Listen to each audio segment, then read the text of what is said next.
Hello, everyone. Hope everyone can hear my voice.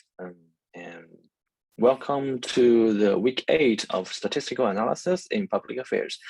I do hope everyone has already learned lots of statistical techniques in the previous weeks. For example, the regression models, hypothesis test. And in this week, we're going to talk about factor analysis and reliability test. So let's get started. Let's share my screen with you guys.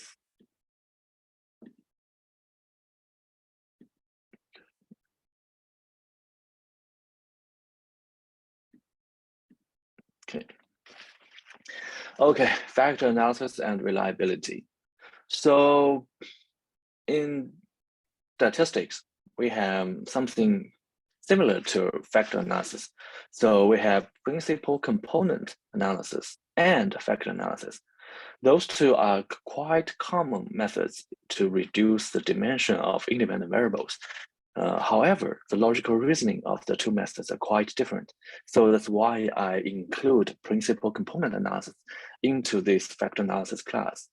So in principal component analysis, the goal is to use fewer independent variables, which are often called principal components, to represent the original variables, which are usually quite many, so that the assumption of the linearity could be valid.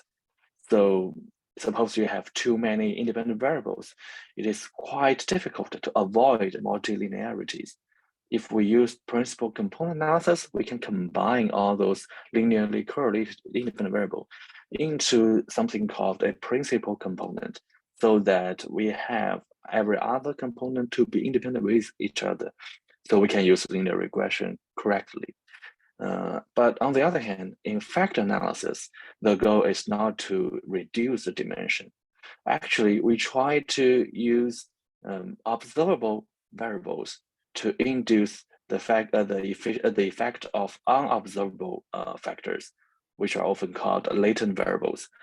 So in that process, we happen to reduce the dimension because we usually try to use many observable variables to measure those unobservable concepts. So that's factor analysis. We can see the details in the following slides. So for principal component analysis, often called PCA, there are 5 assumptions. First, the variables should be continuous for all those independent variables. So all those y equals beta x, those x should be continuous. By continuous, we mean they should be numerics. They should be numerical variables. Sometimes we also call them interval, ratio. They have some common features. You can use mathematical operation, all those variables. So we can plus, minus, multiply, or divide. But in social science, it is quite difficult to get every independent variable to be continuous. So sometimes we can use the Likert scales, from 0.1 to 5 to represent extremely unsatisfied, satisfied, neutral, extremely satisfied. So this kind of thing. Sometimes those ordinal variables, like the Likert scales, can also be used in PCA. The second assumption is that the relationship between the principal component with other variables should be linear, which means for each principal component, it can be represented by a linear combination of all other variables. So this is the assumption. And the assumption 3 would be the sample size. Comparing to the number of principles should be sufficiently large. So as we learned in the previous week, we know each columns is usually called variable, and each rows is usually called observations. A rule of thumb for such sufficiency is that for each principal component corresponds to 10 observations. For example, if we have determined 2 principal components, we should at least have 20 observations in that sample, so that this PCA could be properly run, properly executed. The fourth assumption is that some variables should be correlated with each other. suppose we have a square matrix, which means we have 10 variables and we have 10 observations. And if each variable is independent with each other, so the correlation between each variable is 0. And we can do nothing to reduce the dimension from 10 to 8, 10 to 6. No, we can't do that through PCA. So there should be some correlated variables. The last one would be, the last one is that there should be no significant outliers. So for any variable, we have some observation to show the outliers of that variable. It may largely impact the coefficients for the principal construct. So here we see some typical steps to conduct a PCA. First, we need to check the assumptions of PCA, as we mentioned previously. Second, we try to calculate something called eigenvalue to construct PCA. As we mentioned before, we treat a principal as a combination of all other variables. Those eigenvalues can be seen as the coefficients of those original independent variables. We'll see the details when we get our hands dirty on SPSS. So the third one is to rotate the PCs, the principal components, to have a better explanation. So after we conduct the second part, the eigenvalue of each component of each variables may not be that clear to show us the relationship between principal components. So we need to do some rotation. There were two kinds of rotation. One is called orthogonal rotation, which try to rotate the matrix of the coefficients of for each independent variables, so that each principal component could be orthogonal with each other, or as much as possible. Orthogonal means the correlation between principals are equal to 0, are 0, right? For factor analysis, such rotation can usually be oblique, which means the correlation between each factors not necessarily to be 0. So they could be correlated with each other. Okay. Here are some interpretation of the PCA results. So we can see in an original regression model, y is equal to beta 0 plus beta 1 x1 plus beta 2 x2 plus beta n xn. Suppose we have so many independent variables, so n is quite large, and we try to reduce the dimension less than n. So we assume for each principal component, we have a linear combination with lambda I1, for PCI, we have lambda I1 times x1 plus lambda I2 plus times x2 until we have lambda In times xn. So here we have I less than n. Now, after lots of mathematical operations, we substitute, the PCIs back into the original regression model. We get this final model, y equal to gamma 0 plus gamma 1 PC1 plus gamma 2 PC2 plus, until gamma I PCI. In that format, we transform a n-dimension model into a I-dimension model. The dimension is reduced. So that's the whole purpose of PCA. Because we have too many variables, we have too many variables, we have very few observations.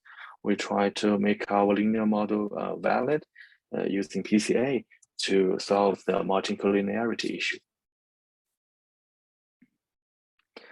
Okay, and when we talk about factor analysis, which is different from principal components, the goal of factor analysis is not to reduce the dimension of independent variables. The goal of factor analysis is to find the latent variables. So those latent variables are not directly observable, but they can be measured from some or several observable variables. For example, IQ. So we cannot say, how can we measure IQ? It's not observable. We cannot, put a person here, you can see his or her IQ, give you a value, right? You can't give that. But how can we measure IQ? We have IQ test, right? And we can also have other exams.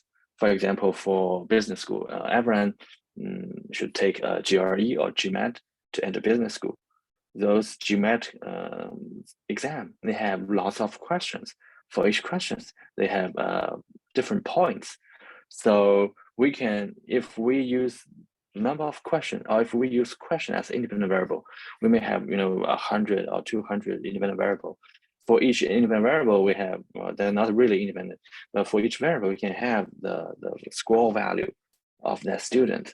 And we use 100 questions of GMAT to measure the IQ of the student. So they have the common parts. So this common parts, the IQ is the factor we try to measure, but it's not directly observable. So this IQ is called a latent variable. So sometimes they also call it a construct. So it's, it's some conceptual thing that measured by several other things. In our example, is the IQ, a conceptual thing measured by IQ test question or GMAT questions.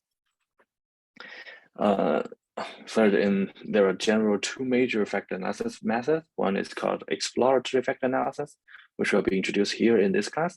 The other is called confirmatory factor analysis.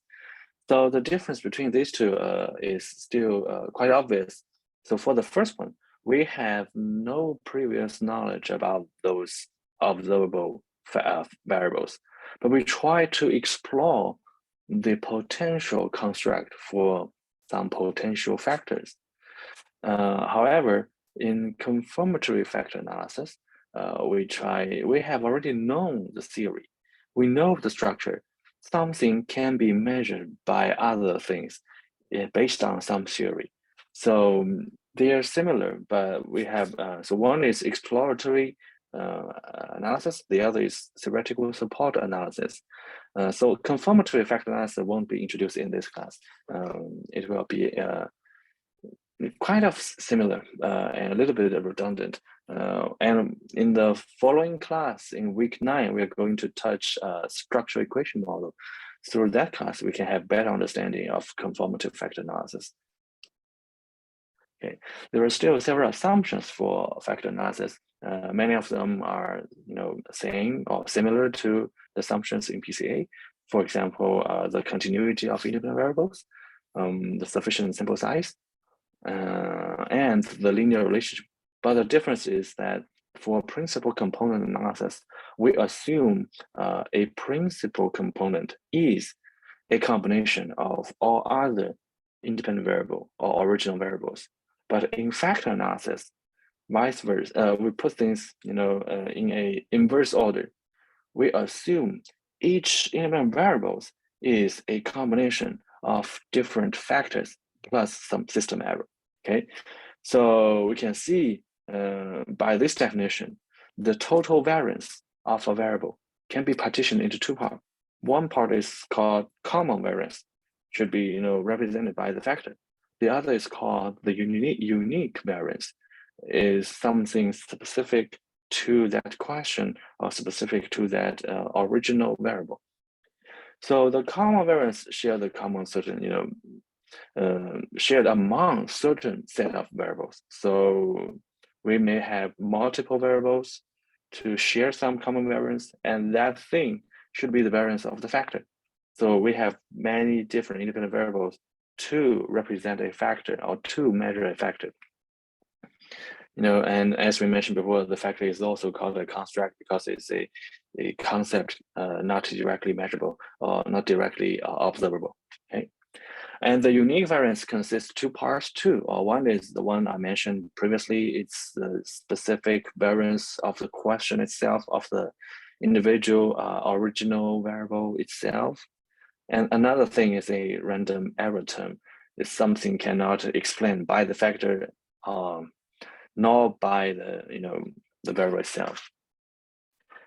And last one, we're talking about the relationship between the factors. In principal component analysis, we are trying to make each principal orthogonal with each other. But in factors, this orthogonal relationship is not necessary. And in many cases, we try to see the correlation between those factors. But it can also be independent. So independent is okay. Not independent is also okay. Dependent, right? It's okay. So the steps to conduct factor analysis is similar to the step to conduct PCA. We need to check the assumptions of the FA first, and we need to calculate the pattern matrix of the FA. So we will do it later in our tutorial. So the pattern matrix is similar to the eigenvalue in PCA, but still different. So we can see the steps we should rotate FA to have a better explanation.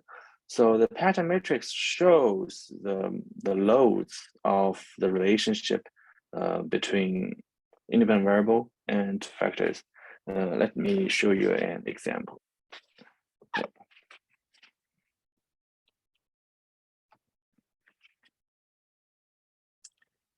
So let's see, suppose we have, let me see, draw. Suppose we have x1 equals, let me see, r, let's clear this. See the difference. Can I have a pen? Okay, suppose we have x1 equals alpha 1 f1 plus alpha 2 f2 plus epsilon 1. So alpha 1 alpha 2 okay. We have one, suppose we have four, independent variable to measure two constructs. So we have x2 plus alpha 2 1 f1 plus alpha. Oh, I'm sorry. No. So this is 1 2. Sorry, it should be 1 2 2 2 f2 plus sigma 2, right? You see 1 1. Oh, sorry, 2 1 2. Sorry, 2 2. Yeah, correct right now. Okay, so the second most, yeah. x3 equals alpha 1 3 f1 plus alpha 2 3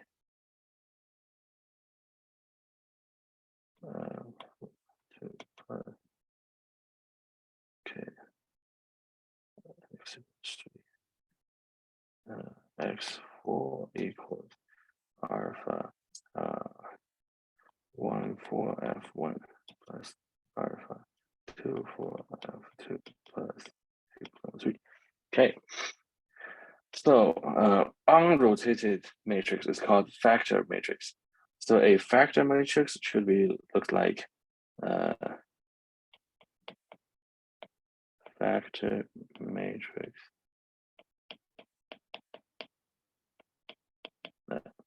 So that's alpha 1 1, alpha 2 1, alpha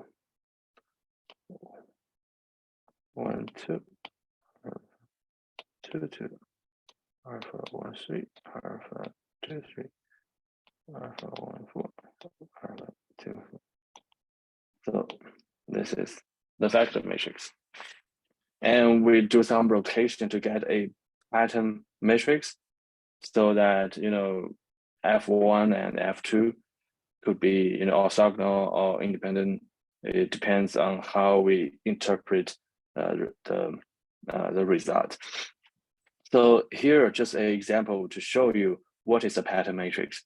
Okay, so pattern matrix is a rotated factor matrix, and factor matrix is non-rotated coefficients of those linear relationship. Okay, clear drawings. Okay. So after we finish our factor analysis, we may have a construct say if we have x1, x2 to construct factor 1, x3, and x4 to construct factor 2. How well is this construct building? We should have a Cronbudge alpha test to check this reliability issue. A rule of thumb is that when the Cronbudge alpha test, when Cronbudge alpha is greater than 0.7, the reliability is quite high.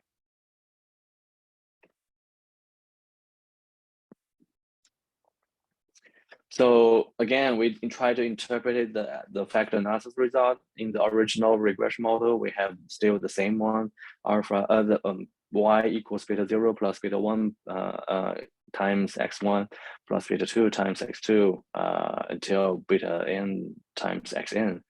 And we assume for each independent variable x can be represented by a linear combination of m unobservable latent variables, or so-called factors here. So we have m factors, and m is less than n. And for each independent variable, we also have a epsilon term as a random error. So after all those fancy, algebraic operations and simplified, we have a simplified form with y equal to theta 0 plus theta 1 f1 until theta m fm. So you can see the final form of factor analysis is quite similar to the final form of principal analysis, PCA. So that's why we can see a lot of similar steps to conduct the two analyses. But throughout the whole logical reasoning, you can see, especially here, for the X part, right? You can see it's the inverse relationship. For PCA, you can see PC is equals to a combination of X. But for factor analysis, you can see X is equal to a combination of F. Okay. And we also see the pattern matrix is a rotated matrix, okay, we just introduced before. Okay, so here are some general concepts of principal component analysis and factor analysis. Now we'll get our hands dirty to use our SPSS. See you in the next video.